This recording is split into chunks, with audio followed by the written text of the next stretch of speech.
जगभरातल्या सर्व प्रेक्षकांचं स्वागत आहे. माझा सहकारी आहे गोविंद शेळके, जो आपल्या स्क्रीनवरती. आणि गोविंदकडे बीड मधून एक महत्वाची बातमी आहे. ती यासाठी महत्वाची आहे की श्री मनोज जरांगे यांचं मराठा समाजाच्या आरक्षणासाठीचं जे आंदोलन आहे, ते आंदोलन एका दिवशी अनुचित वळणावरती गेलं 30 ऑक्टोबरला. आणि त्या दिवसाचं वर्णन बीड जिल्ह्याचे पालकमंत्री श्री धनंजय मुंडे यांनी जे केलंय ते त्यांच्या शब्दात असं आहे की त्या दिवशी महाराष्ट्रात नव्हे तर देशामध्ये कुणीही कल्पना केली नव्हती अशा पद्धतीची अनुचित घटना घडली. काही टोळ्या होत्या आणि त्या टोळ्यांनी पुढे येत घरावरती नंबर टाकत बीड जिल्ह्यातले लोकप्रतिनिधी सर्वपक्षीय म्हणजे भारतीय जनता पार्टीच्या कार्यालयाला तसंच राष्ट्रवादी काँग्रेसच्या कार्यालयाला त्या दिवशी हानी पोहोचली. काही जणांची व्यापारी आस्थापनांना टार्गेट करण्यात आलं. 2 लोकप्रतिनिधी, खरं तर 3 लोकप्रतिनिधी आणि 2 म्हणजे विद्यमान लोकप्रतिनिधी आणि 1 माजी लोकप्रतिनिधी यांच्या घराची हानी झाली. आणि ती दृश्य महाराष्ट्राने इतिहासात कधीही बघितलेली नव्हती. आणि त्यामुळे श्री धनंजय मुंडे यांचं असं मत आहे की या आंदोलनामागं समाजकंटक घुसलेले होते आणि त्या समाजकंटकांनी त्या दिवशीचा तो हायदोस घातला. आणि त्यांच्या मते खरं तर राज्य सरकारने याची SIT मार्फत चौकशी करावी. आता गोविंदकडे बातमी अशी आहे की बीड पोलिसांनी 30 ऑक्टोबर पासून ते आतापर्यंत जो काही तपास केलाय त्याच्यामध्ये त्यांना 10 टोळ्या निष्पन्न झालेल्या आहेत. त्यातल्या 254 जणांना अटक झाली आहे. 5 आरोपी आहेत त्यातले मुख्य. 2000 जणांची पोलिसांनी चौकशी केली आणि 300 जण फरार आहेत. आता गोविंद, पोलिसांकडचे हे तपशील तर आपण महाराष्ट्राला सविस्तर सांगू, परंतु एखादं आंदोलन की ज्या आंदोलनाला सर्वपक्षीय पाठिंबा आहे, ती मागणी सुद्धा उचित आहे असं सगळ्यांना वाटतं. आणि असं आंदोलन हे कुठल्याही क्षणाला कसं हातातनं निसटू शकतं हे त्या दिवशी बघितलंय. त्यानंतरचं सगळं राजकारण ते हळूहळू आपण बोलत राहू, परंतु त्या दिवशीची घटना आणि ते आज तागायत पोलिसांना जे काही दिसलंय, स्पेशली त्या 10 टोळ्या, त्या 10 टोळ्यांचे अर्थ काय आहेत, की कोण लोक आहेत, तुला भरपूर वेळा सविस्तर सांगितलं पाहिजे कारण हे महाराष्ट्राला जाणून घेणं आवश्यक आहे. मुळात टोळी हा शब्द जो आहे तो बीडच्या SP नंदकुमार ठाकूर यांनी वापरला आणि तो या अर्थाने वापरलाय कारण ज्यावेळी वेगवेगळे व्हिडिओज आणि CCTVच्या माध्यमातून हा सगळा तपास पुढे जात होता, त्यावेळी काही मुलं, विशेषतः तरुण, ते एकच मुलगा अनेक ठिकाणच्या कृत्यामध्ये पाहायला मिळाला. आणि म्हणून त्यांनी ज्यावेळेस तपासाचे आणखी वेगाने चक्र फिरवले त्यानंतरची एक गोष्ट होती जी त्यांच्या तपासामध्ये निदर्शनास आली, ती अशी होती की हे ग्रुप आहे. म्हणजे इंडिव्हिज्युअली एक माणूस बीड शहरातील राष्ट्रवादी काँग्रेसच्या कार्यालयापासून जर निघाला तर तो अगदी बीड शहराबाहेर म्हणजे 7 ते 8 किलोमीटर अंतरावरती किंवा 10 किलोमीटर अंतरावरती असलेल्या सनराईज नावाच्या हॉटेलपर्यंत पोहोचू शकला नाही. दुसऱ्या बाजूला जयदत्त क्षीरसागर किंवा संदीप क्षीरसागर यांचा बंगला आणि अमरसिंह पंडितांचं घर, हे सगळे जरी आपण अनुमान लावला की एकाच वेळी अगदी 2 ते 2.5 तासामध्ये या सगळ्या घटना ज्यावेळेस घडत होत्या त्यावेळी एकाच ठिकाणची मुलं सगळ्याकडे गेली असं नाही. वेगवेगळे ज्यावेळेस व्हिडिओ समोर आले, फोटो समोर आले, त्यानंतर पोलीस आता या निष्कर्षापर्यंत पोहोचले की अशा 10 प्रकारचे ग्रुप्स होते जे वेगवेगळ्या ठिकाणी वेगवेगळ्या ऍक्ट करताना सापडले. या सगळ्यांचं जे काही कृत्य होतं ते सारखं होतं. म्हणून पोलीस सुरुवातीपासून ज्या प्लॅटफॉर्मवरती तपास करतायत तो हाच होता की हा सुनियोजित कट आहे. जे राजकीय नेत्यांनी सुनियोजित कट म्हणून वेगवेगळ्या अर्थाने वापरला असेल हा शब्द, पण ज्यावेळी या तपासानंतर आपण पोलिसांशी चर्चा करतो त्यावेळी ही गोष्ट प्राकर्षाने समोर येते की मुलांच्या हातामध्ये बॉटल्स होत्या, त्याच्यामध्ये पेट्रोल होतं, अनेक मुलांना पेटवण्याचं साहित्य एवढं ज्वलनशील होतं की काही मिनिटांमध्ये तिथे आग पुढे येत होती. ज्या ठिकाणी दगड आले होते ते दगड कुठून तरी आणले गेले असतील, कारण बीड शहरातला अगदी अण्णाभाऊ साठे चौकातला जो काही एरिया आहे किंवा सुभाष रोड, अगदी रहदारीचा सगळ्यात मोठा रस्ता आहे, त्या ठिकाणी दगड यायचं काहीच कारण नाही. तिथे आजूबाजूला दगड पण नव्हती. मग एवढे दगड आले कुठून? याचा अर्थ पोलिसांनी असा लावला होता की हा कट कुठेतरी शिजलाय. आता हा कट कुणी रचलाय याचा तपास अद्याप लागलेला नाही, कारण पोलीस आता सांगतायत की आम्ही 5 प्रमुख आरोपींना ताब्यात घेतलाय. प्रमुख या अर्थाने कारण ते लीड करत होते ग्रुपला, पुढे त्यांच्यासोबत त्या CCTV मध्ये दिसत होत्या. म्हणून आता जो काही तपास पोलिसांनी आणलाय त्यातल्या 2 प्रामुख्याने गोष्टी ज्या आपल्याला पाहायला मिळाल्या की एकूण 250 पेक्षा जास्त तरुणांना जर ताब्यात घेतलं असलं तरी यात 17 अल्पवयीन मुलं आहेत. या अल्पवयीन मुलांच्या संदर्भामध्ये कायदेशीर पेच जरी कारवाईचा असला तरी ते या कटामध्ये सहभागी होते.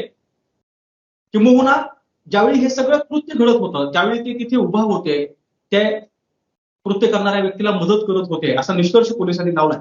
त्यामुळं एक दोन गोष्टी परत त्याच्यामध्ये ऍड होतील त्या अशाच होत्या की सुरुवातीपासून अनेक जण सांगत होते की हे जे कृत्य घडलंय किंवा ही जी जाळपोळ झाली, हा हिंसाचार झाला, या संदर्भाने बाहेरील जिल्ह्यातील लोक होते.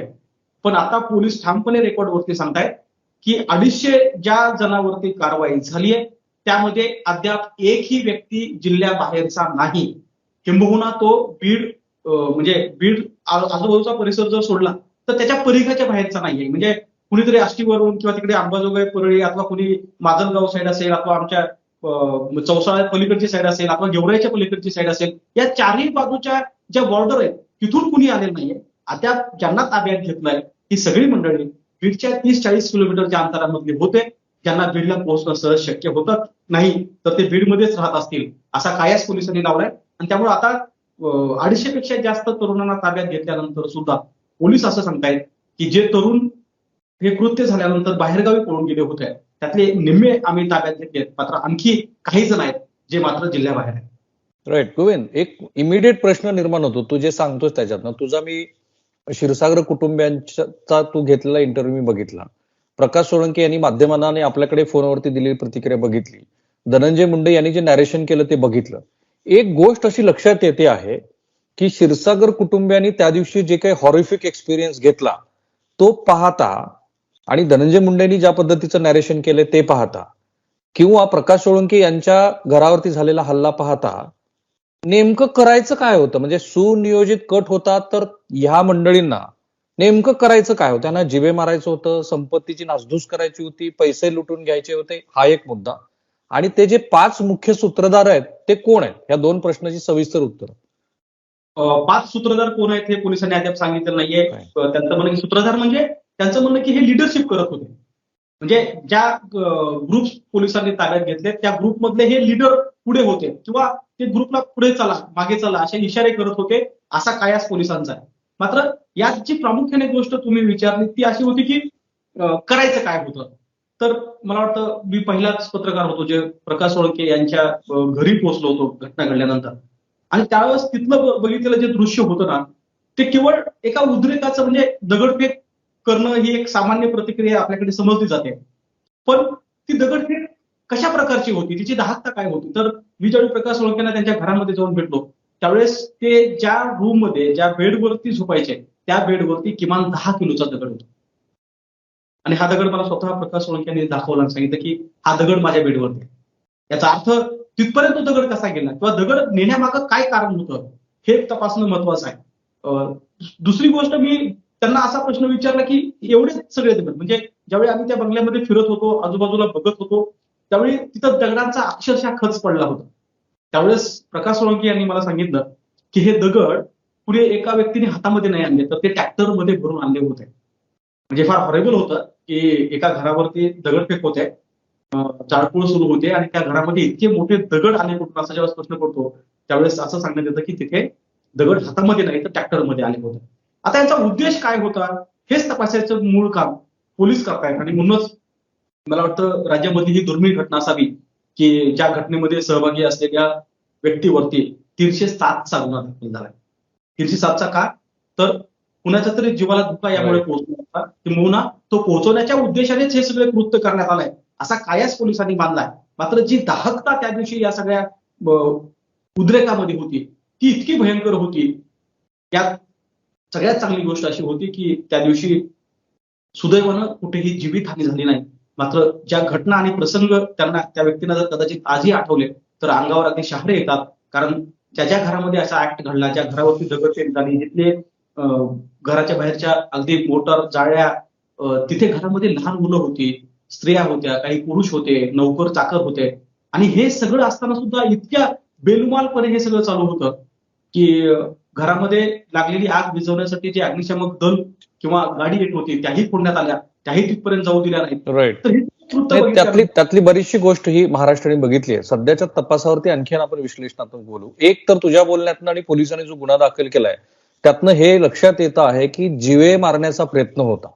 म्हणजे जो मोटिव्ह आहे प्रायमा फासी आपण म्हणू शकतो की पोलिसांनीच तसा गुन्हा दाखल केलेला असल्यामुळं हा जीवे मारण्याचा प्रयत्न होता. खूप सारे उपप्रश्न आहेत. खरं म्हणजे माझी जेवढी माहिती आहे की ही घटना घडल्यानंतर सीएम आणि डेप्युटी सीएम आणि गृहमंत्री, म्हणजे डेप्युटी सीएम गृहमंत्री आणि मग पोलीस दलातले जे वरिष्ठ पोलीस अधिकारी आहेत त्यांच्याबरोबर बीड पोलीस अधीक्षकांची आणि राज्यातल्या सर्वच पोलीस अधीक्षकांची जी बैठक झाली, त्या बैठकीमध्ये पोलिसांची हतबलता या गोष्टीवरती बरीच चर्चा झाली. असं केलं तर अशा पद्धतीची कारवाई होते, मग करायचं काय यावरती. आणि पोलिसांना इंटेलिजन्स कसा मिळाला नाही हा तर प्रश्न सगळ्यांनी विचारला. परंतु आता जो काही तपास सुरू आहे, हे जे 2000 लोक पोलीस तपासतात, कारण लोकांच्या मनात प्रश्न निर्माण होतील. हे आरोप झालेले आहेत की श्री मनोज जरांगेच असं म्हणालेत की बीड पोलिसावरती ओबीसी समाजाच्या नेत्यांचा दबाव आहे आणि त्या दबावापोटी पोलीस काम करतात. तो भाग वेगळा ठेवू आपण, त्याच्यावर बोलूयाच. पण आता पोलीस जो काही 2000 जणांचा तपास घेत आहेत ते सीसीटीव्हीच्या आधारे घेत आहेत, माध्यमाकडच्या फुटेजच्या आधारे घेत आहेत, फोटोंच्या आधारे घेत आहेत, की आधीचं ज्यांचं क्राईम रेकॉर्ड आहे त्याच्या आधारावरती घेत आहेत. हा 2000चा जो आकडा आहे तो फार सुरुवातीच्या काळामध्ये वर्तवण्यात आला होता. मात्र आज ज्यावेळी आम्ही नंदकुमार ठाकूर बीडचे एसपी त्यांच्याशी चर्चा केली त्यावेळेस त्यांनी सांगितलं की 300 जण आहेत आणखी जे बेपत्ता आहेत किंवा जे पोलिसांना हवे आहेत. ज्यावेळी एखादी घटना घडते त्यावेळी अंदाज घेऊन मॉबवरती गुन्हा दाखल केला जातो. मात्र आज जे पोलीस काम करतायत ते 300 जण फरार आहेत ज्यांच्यावरती हे काम करतायत. यात बरेच जण आणखी फरार आहेत ज्याच्यावरती पोलीस वेगळी पथकं दाखल केली आहेत.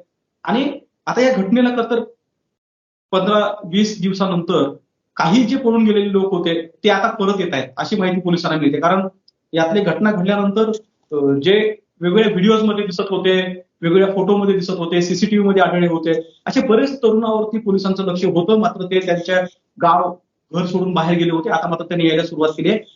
2000 जण असतील का नाही ही शंका आहे. मात्र 300 जण आणखी पोलिसांच्या रडारवरती आहेत त्यांच्यावरती पोलीस लक्ष देऊन आहेत. मात्र हे देत असताना काही छोट्या मोठ्या काही एलिमेंट्स म्हणूया आपण त्याला असे बाहेर येतात. ते म्हणजे याच्यामध्ये 17 मुलं जे आहेत ते अल्पवयीन आहेत. जे अल्पवयीन मुलं कुठल्या तरी कॉलेजला आहेत, कुठेतरी शिकायला होती आणि त्या मुलांचा सुद्धा याच्यात सहभाग आढळला आहे.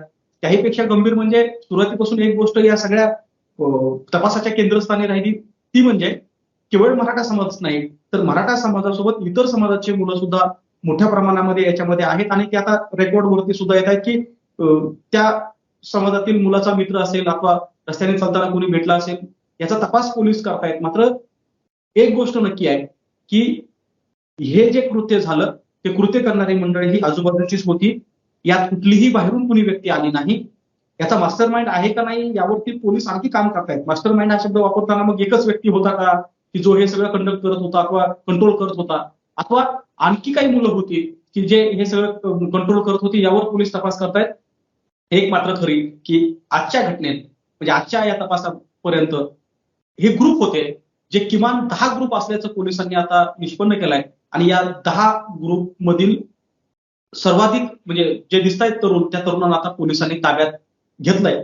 कदाचित या सगळ्या तरुणांच्या ताब्यात घेतल्यानंतरच की हे कुणी ठरवलं का अथवा हे ठरवण्यामागे कुणाचा काही हेतू होता का हे कुठे ठरलं याची प्रश्नाची उत्तर आपल्याला कदाचित मिळू शकते. राईट. गोविंद, हे सगळं म्हणजे त्यांनी त्या दिवशी जे कृत्य केलं त्याच्या मागे कुठं लुटमार झाली, कुणाच्या गाड्या किंवा काही संपत्ती चोरीला गेली किंवा कुणाबरोबर अनुचित वर्तन झालं असं रेकॉर्डवरती आलंय का?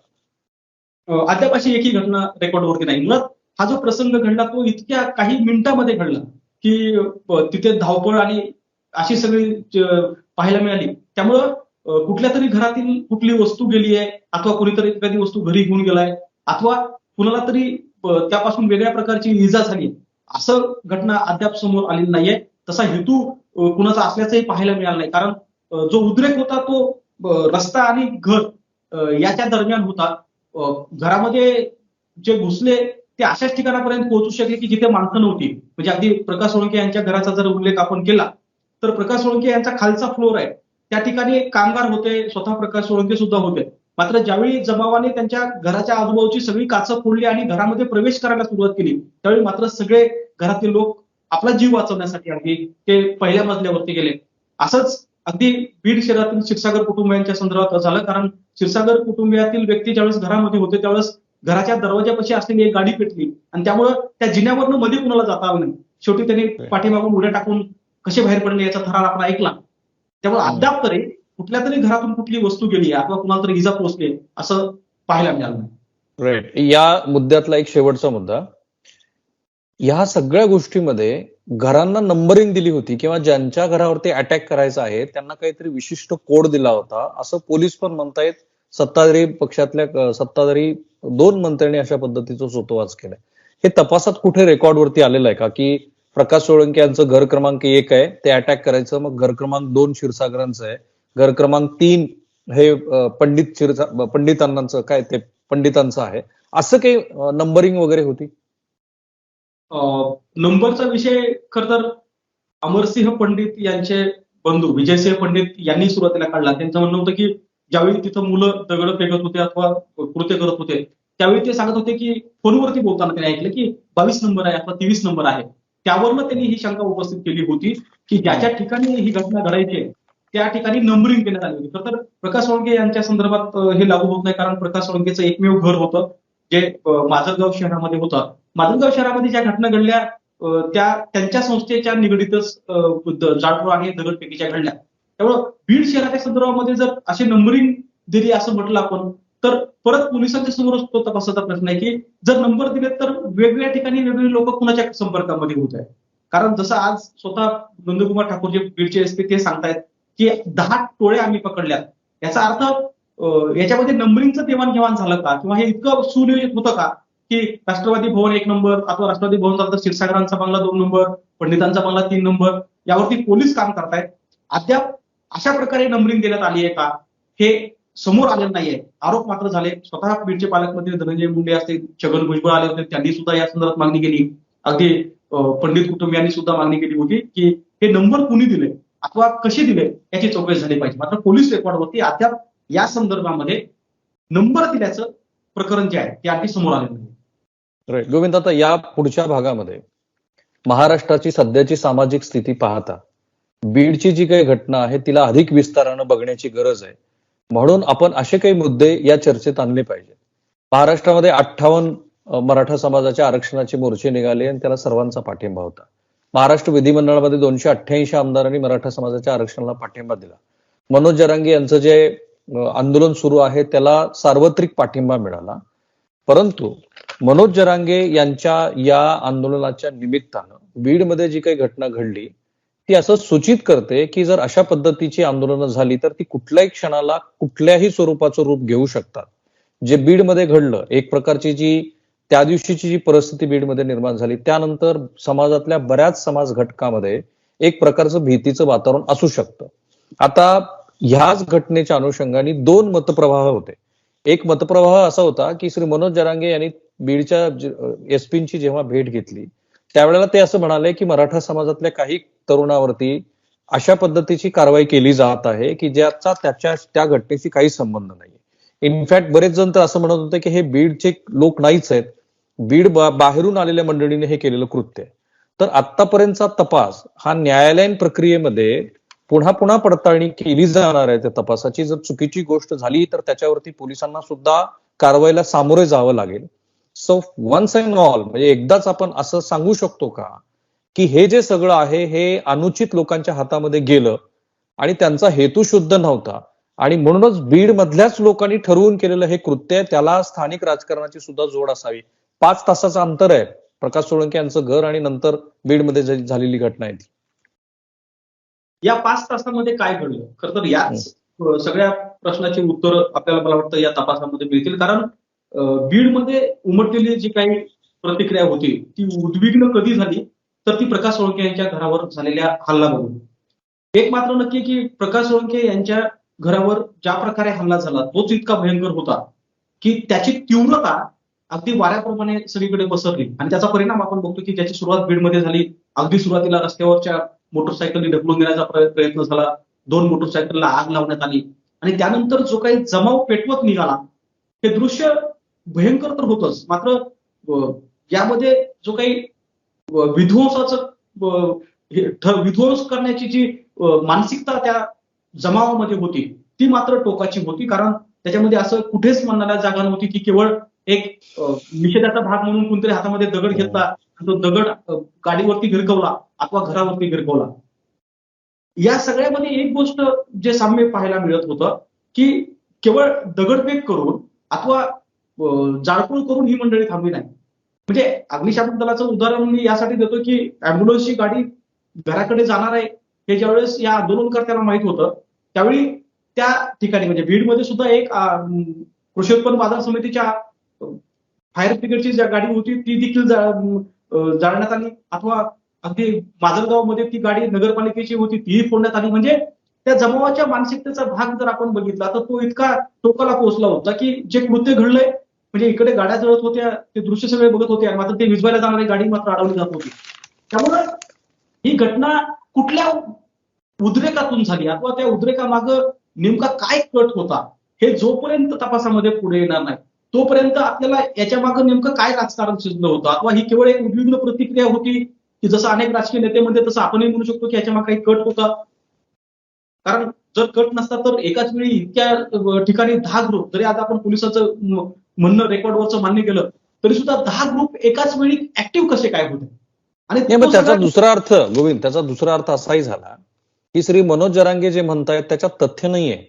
पोलीस तपासावरती जर आपण रिलाय राहिलो तर पोलीस, कारण मनोज जरांगे यांचं असं मत होतं की काही जणांना निष्पापपणे ते अटक केली जाते किंवा कारवाई केली जाते, परंतु पोलीस हे प्रत्येक गोष्ट पडताळणी करतायत, त्याची क्रॉस चेक करतायत आणि आता जे दिसतं आहे ते हे सगळं ठरवून केलं गेलेलं आहे.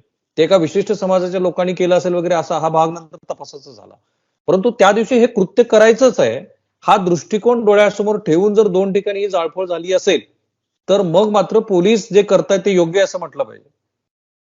पोलीस तपासाचा तो एक भागच आहे. म्हणजे मनोज जरांगे यांनी जो काही आरोप केला की पोलीस विनाकारण मराठा समाजातील विशेषतः लोकांना अडकवण्याचा प्रयत्न करतायत. मुळात या घटना घडल्यानंतर पोलिसांनी काही अशा लोकांना की जे वेगवेगळ्या आंदोलनामध्ये नेहमी सहभागी होत आहेत अथवा जे त्या आरक्षणाच्या विषयाची लिडरशिप करत होते अशा लोकांना निश्चित ताब्यात घेतलं. ते माजलगावमध्येही घडलं, ते बीडमध्येही घडत आहे आणि या लोकांच्या तपासणीचा मुद्दा यासाठी होता कारण ज्यावेळी हे सगळं घडत होतं त्यावेळी हे सगळी मंडळी जी यापूर्वी आंदोलन करायची ती यामध्ये सहभागी होती का हे बघण्याचा पोलिसांचं कदाचित प्रयत्न होता. पण त्यानंतरचा जो तपास आम्ही मागच्या 8-15 दिवसापासून बघायचा प्रयत्न करतोय. पोलिसांनी आव्हान केलं ज्यांच्याकडे कोणाकडे व्हिडिओज आहेत अथवा ज्यांच्याकडे कोणाकडे सीसीटीव्ही आहेत त्यांनी द्या आणि आतापर्यंतच्या पोलीस तपासामधलं सगळ्यात मोठं त्यांचं बलस्थान काय असेल तर 100 पेक्षा जास्त व्हिडिओज आज पोलिसांकडे आहेत बीडच्या आणि ज्यामध्ये अगदी स्पष्ट दिसत आहे की कोण आलाय, कोण काठी फेकतंय, कोण हातामध्ये टेंबा घेत आहे, कोण दगड फेकतंय, कोण कुणाला पुढे हुसकवत आहे. आणि या बीडच्या पोलीस म्हणजे आजच्या ज्या एकूण प्रकरणाचा जो तपास आहे याचा मूळ पायाच हा आहे की जोपर्यंत एखादा व्यक्ती त्या ठिकाणी ऍक्ट करताना दिसत नाही तोपर्यंत आम्ही त्याच्यावर कारवाई करत नाही असं वारंवार पोलीस सांगतायत. आता हे सगळं खरं आहे अथवा हे सगळं रेकॉर्डवरती आल्यानंतर आपल्याला कळू शकेल अथवा ज्यावेळेस कोर्टामध्ये हे सगळं समोरासमोर येईल, चार्जशीट तयार होईल त्यावेळेस कुणाचा काय नेमका याच्यात सहभाग होता हे कळू शकेल. मात्र पोलीस ठाम आहेत की जोपर्यंत आम्हाला एखादा व्यक्ती काहीतरी कृत्य करताना गैरकृत्य करताना आढळत नाही तोपर्यंत आम्ही त्याच्यावरती गुन्हा दाखल करत नाही असं बीड पोलीस म्हणतात. राईट. रोहित पवारांचं एक वक्तव्य मी बघितलं. त्यांनी जरी ते सूचित केलं असलं की महाराष्ट्र राज्याचे गृहमंत्री श्री देवेंद्र फडणवीस आणि तुमच्या जिल्ह्याचे पालकमंत्री धनंजय मुंडे यांनी याकडे कसं दुर्लक्ष केलं, इनफॅक्ट त्यांच्याच पाठिंब्यानं हे झालं का, परंतु त्यांच्याच बोलण्यात ते असं म्हणाले, कारण त्यांनी बहुतेक पोलिसांकडून ते ब्रीफ घेतलेलं आहे की ज्यांनी कुणी ही जाळपोळ केली त्यांच्याकडे फॉस्फरस, पेट्रोल बॉम्ब होते, त्यांनी घराला नंबर दिला होता आणि पुढे जाऊन तर त्यांनी फार धक्कादायक विधानं केलेली आहेत. ते असं म्हणतायत की हे जे कोण दगडफेक करणारे लोक होते त्यांनी बहुधा नशा केलेली असावी, कारण ते ज्या वेगानं जात होते, पळत होते, परत येत होते आणि पुन्हा हल्ला करत होते, त्यांच्या बॅग मधला दगड संपला की ते पुन्हा जाऊन दगड आणत होते आणि दगडफेक करत होते आणि सगळ्यांची हेअरस्टाईल एक होती.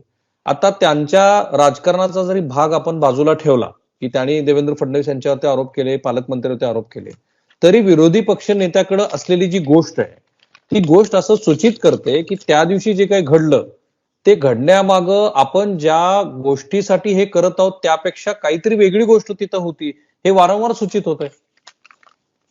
हे सूचित यासाठी होतं कारण यापूर्वी सुद्धा आंदोलन झाले म्हणजे आरक्षणाचा प्रश्न काही पहिल्यांदाच समोर आला असं नाहीये. करेक्ट. पहिल्यांदाच बोलताना सांगितलं की एखाद्या घटनेसंदर्भातला जो काही आपल्या मनामधला राग आहे तो व्यक्त करण्यासाठी कुणीतरी कधी हातामध्ये दगड घेतला असेल आणि तो गाडीवर भिरकवला असेल अथवा घरावर भिरकवला असेल. पण हे रोहित पवार जे म्हणाले त्याच्यात तथ्य आहे का, म्हणजे हे सगळ्यांचा एकसारखा भाग होतो? रोहित पवारच एकटे नाही तर याच्यात काही अंशी असायची काही जे लोक वेगवेगळे राजकीय नेते सांगतो मी मुद्दाम की प्रत्येकाच्या तोंडून काहीतरी वेगळे एलिमेंट्स पाहायला मिळतात. आणि हे कुणी सांगितलं, तर ज्या घरामध्ये हे सगळं घडत होतं त्यावेळेस घरच्या लोकांना जो अंदाज आला की समोर काहीतरी वेगळं घडलं. कुणी फॉस्फरसचा बॉम्ब म्हटलं, कुणी पेट्रोल बॉम्ब म्हटलं. आम्ही पोलिसांना ज्यावेळेस विचारलं त्यावेळेस पोलिसांचं म्हणणं असं होतं की टायर जाळल्यानंतर टायरचा जो भाग शिल्लक राहायचा ती मंडळी हातामध्ये घेऊन फिरवायची. टायर हे कुठेही फेकलं तर ज्वलनशील असतात, ते जळत राहतं. त्यातून ही आग लागली. आता हा सगळा तपासाचा भाग आहे. खरंच फॉस्फरस होतं का? खरंच पेट्रोल बॉम्ब होते का? पेट्रोल बाटल्यामध्ये नेलं होतं, अशा बाटल्याही तिथे काही आढळून आल्या, पण पेट्रोलच होतं का? हे पोलिसांच्या तपासानंतर आपल्याला निष्पन्न होईल. एक मात्र नक्की आहे की कमी वेळामध्ये ज्वलनशील पदार्थ असल्याशिवाय इतकं काही जळणार नाही. कारण आम्ही ज्यावेळेस या सगळ्या विध्वंसानंतर काही गाड्या बघत होतो, म्हणजे क्षीरसागरच्या बंगल्यामध्ये ज्या 8 ते 9 गाड्या होत्या, ज्यामध्ये अगदी फॉर्च्युनर सारख्या गाड्या होत्या, इनोव्हा गाड्या होत्या, ज्या 1 ते 1.5 तासामध्ये जळून खाक झाल्या होत्या. म्हणजे एकतर मान्य आहे की या सगळ्या गाड्या जळत असताना त्यांच्यामध्ये स्वतःचं पेट्रोल, डिझेल असल्यामुळे पेटलं असेल. मात्र घरं ज्या पद्धतीनं जाळली गेली किंवा घरावरती ज्या पद्धतीनं ज्वलनशील असं काहीतरी टाकलं होतं, ते फॉस्फरस होतं का नाही, ते पेट्रोल बॉम्ब होते का, हे पोलीस कदाचित तपासानंतर सांगू शकतील. मात्र दुसरा एक प्रश्नाचं उत्तर तुम्ही अगोदर सांगितलं, जसं की देवेंद्र फडणवीस यांचेच आदेश होते का वगैरे अशी मागणी अनेक राजकीय नेत्यांनी केली. एका प्रश्नाचं उत्तर मात्र पोलिसांकडून अद्याप मिळालं नाहीये. आणि त्या प्रश्नाचं उत्तर असं होतं की ज्या सीसीटीव्ही मध्ये पोलीस बघतायत की कोणीतरी दगड मारताय, कोणीतरी घरावरती जाळपोळ करताय, त्यावेळी आजूबाजूला पोलीस पण होते. पोलिसांची त्यावेळेची नेमकी भूमिका काय होती? नाही, त्याच्याबद्दलचा खुलासा त्या बैठकीमध्ये झालेला आहे.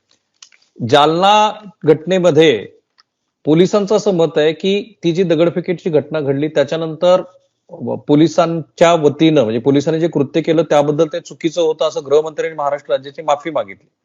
पुढे पुढे ह्याही गोष्टी बाहेर येत गेल्या की काही पोलीस त्याच्यामध्ये जखमी झाले.